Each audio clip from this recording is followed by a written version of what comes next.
Di tengah kondisi hidup yang sulit atau menghadapi situasi yang tidak menyenangkan, tidak nyaman, yang menyakitkan bahkan buat kita. Kerap kali orang mudah mengeluh, setelah mengeluh menyalahkan, apalagi setelah tahu penyebabnya, apalagi setelah tahu siapa orangnya.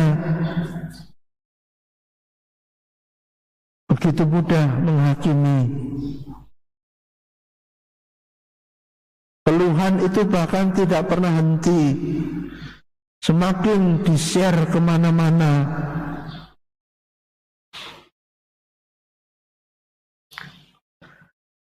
Juga dalam masa pandemi seperti ini, kita akan banyak menjumpai orang mengeluh di sana dan di sini. Melalui media sosial juga banyak orang yang mulai dipanas-panasi. Ya, berawal dari keluhan-keluhan. Zaman kok seperti ini, isih penak zamanku toh. Orang menjadi terpancing bahwa ini adalah pemerintahan yang terburuk sepanjang sejarah. Pemerintah telah gagal menangani pandemi dan macam-macam hal diungkit, dibesar-besarkan, dianggap sebagai kegagalan, dianggap sebagai ini kesempatan untuk ganti penguasa. Situasi baru nggak enak begini, situasi baru banyak orang menderita. Ada orang-orang yang memanfaatkan untuk menggoreng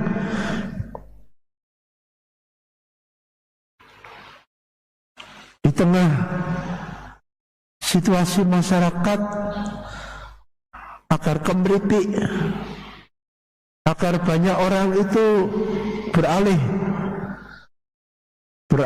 pandangan, agar banyak orang juga ikut-ikutan untuk mengeluh, ikut-ikutan untuk menyalahkan. Oh iya ya, apalagi hutangnya banyak negara kita ini, memang gagal dan seterusnya. Apalagi kalau waktu itu vaksin berbayar diperbolehkan, wah makin diserang lagi. Nah kan, benar kan? Intinya pemerintah jualan vaksin. Sungguh, ini kenyataan. Di tengah orang sulit, ada saja yang memanfaatkan air keruh untuk ngebosi, untuk mengobarkan keluhan tersebar di mana-mana. Berita-berita bohong, berita-berita yang membuat orang semakin takut, upload yang membuat orang semakin cemas. Nah ini kuasa jahat gentayangan di situ.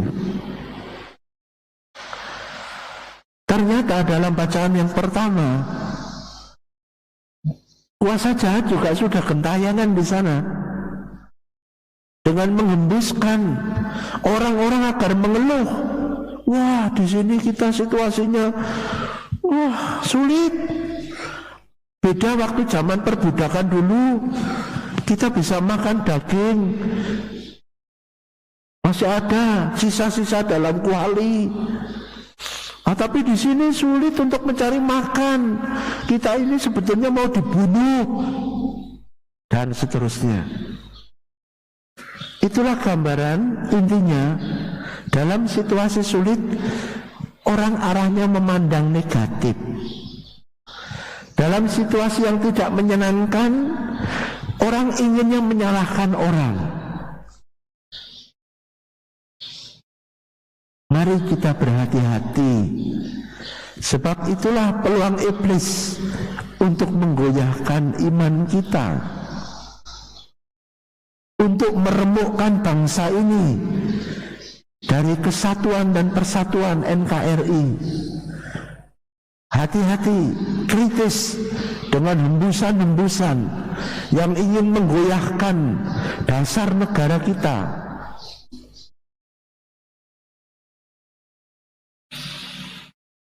Kalau dalam novena hari ke-7 ini temanya adalah penghalau setan, mari kita bersama Santo Yohanes Maria Vianney yang sungguh-sungguh sudah berpengalaman. Santo Yohanes Maria Vianney malah memilih jalan hidup yang sulit, tetapi dalam kesulitan itu ia merasakan kuasa Allah yang besar. Sing penting percaya karo Gusti Allah. Tawaran-tawaran untuk hidup nyaman, wah banyak sekali.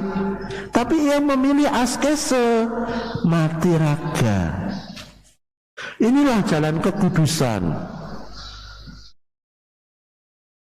Dan kita tahu zaman sekarang ini, godaan-godaan dan tawaran-tawaran kenyamanan hidup itu begitu mengalir terus. Dan kalau tidak hati-hati para imam dan kaum religius, jauh dari teladan Santo Yohanes Maria Vianney. Justru dalam aliran kenyamanan hidup, tantangan dan cobaan-cobaan itu kuasa iblis terus ingin menggoyahkan iman dan panggilan. Sama yang dialami oleh Santo Yohanes Maria Vianney. Dalam mati raganya semakin kuat godaan setan datang kepadanya, tetapi doanya juga semakin kuat dan kuasa Allah atas dirinya juga semakin kuat. Ia sangat meyakini rahmat baptisan adalah suatu anugerah yang sangat menguntungkan dalam mengarungi hidup dan menghalau setan.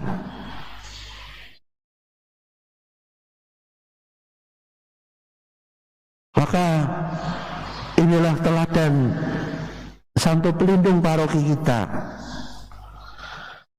Justru dalam kesulitan kita harus memiliki harapan besar.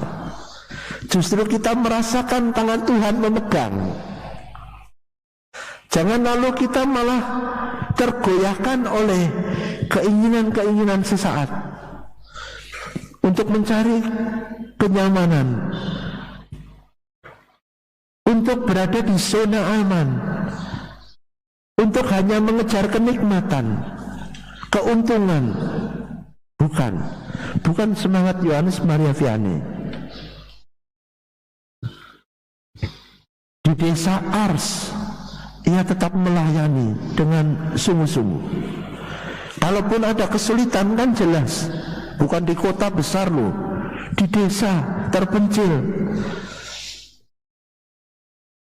kan serba terbatas, tapi tidak mengeluh.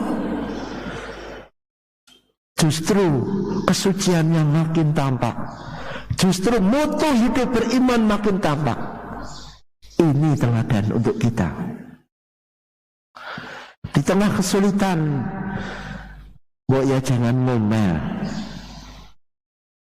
Di tengah hal-hal yang tidak nyaman dan bahkan mungkin kegagalan, ya ora usah reang, ndak usah banyak komentar, ndak usah merasa sok tahu apalagi mampu menyalahkan orang.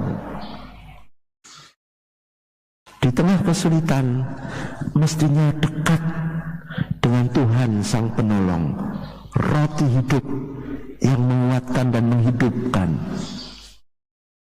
Kita hidup di dunia bukan untuk mencari hal-hal yang fana, seperti orang-orang yang berduyun-duyun mencari Yesus hanya karena mereka ingin makan roti dan kenyang. Tidak. Kita ikut Yesus untuk melakukan pekerjaan-pekerjaan Allah, untuk menjadi tanda kehadiran Allah.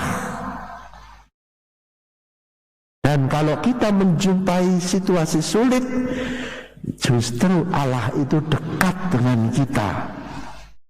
Justru ketika Anda sedang sakit terpapar COVID-19, tangan Anda dipegang Tuhan.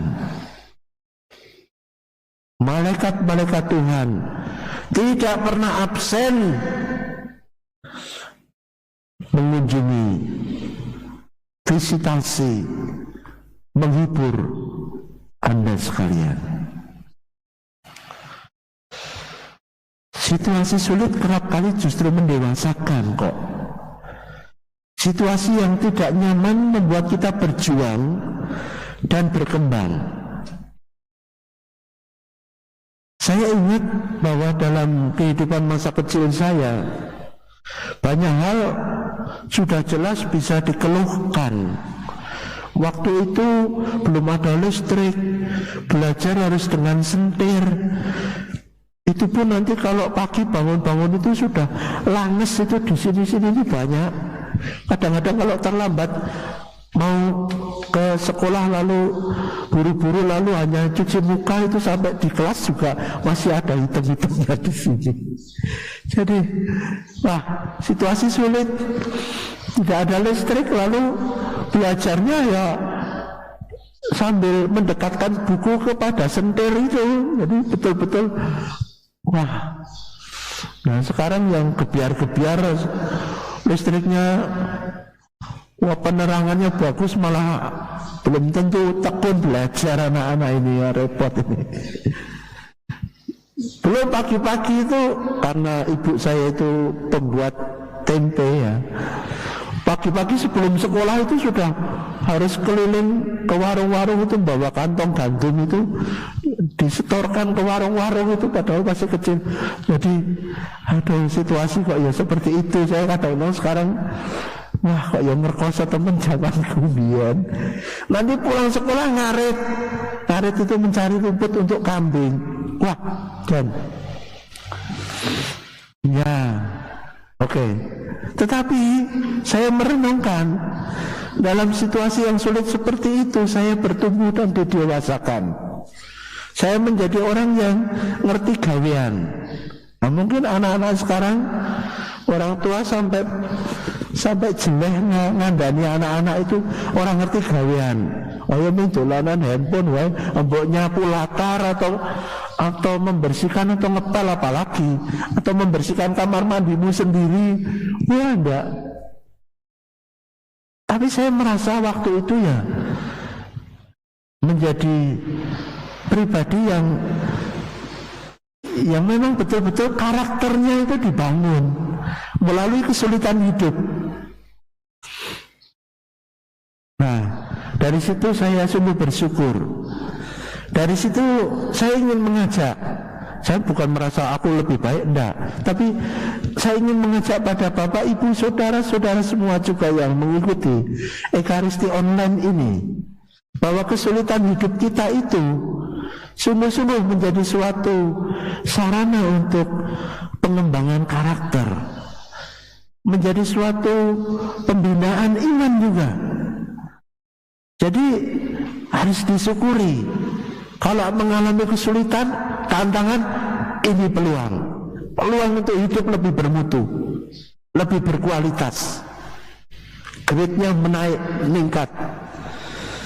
Jadi kebalikannya, kalau hanya mencari kesenangan, kenyamanan, lalu senang nganggur, wah, kehilangan momen-momen untuk mendewasakan, saat-saat untuk mengembangkan hidup lebih bermutu. Ini yang mestinya disyukuri, bukan malah mengeluh seperti orang-orang Israel di perjalanan di padang gurun, merasa seperti mau dibasmi. Hidup yang tidak enak, hidup yang tidak menyenangkan, hidup yang tidak terjamin, seakan-akan itu menjadi suatu hukuman. Bukan, menjadi kesempatan Bahkan konflik itu anugerah, suatu kesempatan untuk membangun lebih baik hidup ini. Itulah pengharapan yang mesti kita miliki dalam mengikuti Yesus sang sumber roti hidup yang menghidupi kita, sehingga kita tidak hanya untuk mencari hal-hal yang duniawi, yang fana, tapi sungguh-sungguh kita ikut Yesus itu bukan untuk sekarang, tapi untuk hidup kekal, untuk sesuatu yang lebih mulia. Kemuliaan kita bukan terletak pada hal-hal yang duniawi saja, tapi sungguh-sungguh dengan situasi kita, keduniaan kita, bertekun sungguh, berpengharapan dan percaya sungguh, percaya pada Dia yang diutus Allah, yaitu Kristus. Dan itulah yang mendobrak, itulah yang memotivasi menghadapi kesulitan, tetap tidak pernah mengeluh, bahkan bersemangat. Saya kadang juga heran, tapi ya bagaimana, ini di paroki-paroki itu kerap kali terjadi.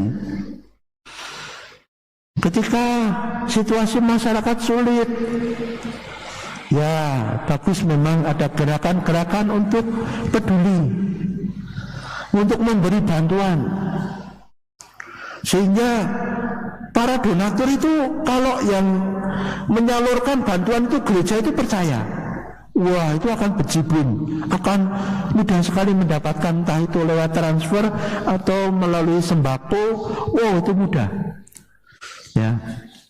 Nah, tapi kerap kali saya jumpai masih ada orang-orang yang ingin memanfaatkan. Memang dibentuk kepanitiaan ya untuk penyaluran entah itu sembako atau dana bantuan-bantuan, itu dibutuhkan panitia. Tapi tak jarang lalu pada akhirnya panitia bertanya, lah yang untuk kami mana Romo? Loh ini kan kerja sosial. Loh ya, tapi nanti kalau ini sudah tradisi loh Romo, kalau untuk yang kami aja, kami tidak ada, nanti berikutnya nggak ada orang yang mau jadi panitia Romo. Oh lah kok begitu? Iya, ini sudah, ya memang kita itu menyalurkan, tapi yang kami kan juga kesel, kami kan juga meninggalkan waktu untuk mencari rezeki gitu loh. Ya biasanya begitu Romo, sudah tradisi ini, bukan. Ketika harus mengubah hal itu tidak mudah. Ketika untuk menghilangkan jatah, wah ini nanti menjadi catatan untuk berikutnya, presiden buruk untuk berikutnya. Maka kerap kali ya wis lah, ya akhirnya menyerah juga, ya wis. Nah, dari situ memang ada yang baik-baik ya. Oh enggak, saya enggak, silakan. Ada yang baik tentu. Tapi dari situ kita mampu melihat bahwa sebetulnya tidak menangkap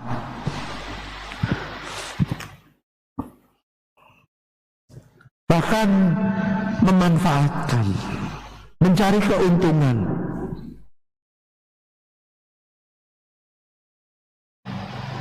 Mari pada akhir homili ini saya ingin mengajak untuk merenungkan, kalau Anda juga saya mengikuti Yesus sang roti hidup, apa yang sebetulnya menjadi kerinduan kita? Apakah makan roti dan kenyang? Apakah untuk anugerah-anugerah duniawi, atau sungguh karena kerinduan hidup kekal?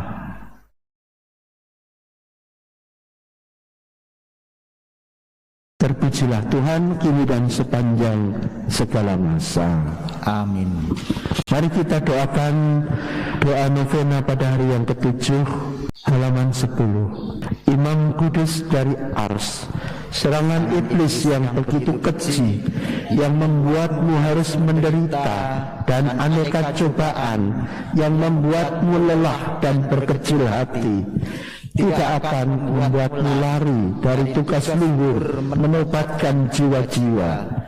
Iblis datang kepadamu selama bertahun-tahun mengganggu ketenanganmu, tapi engkau menang karena mati raga dan doa.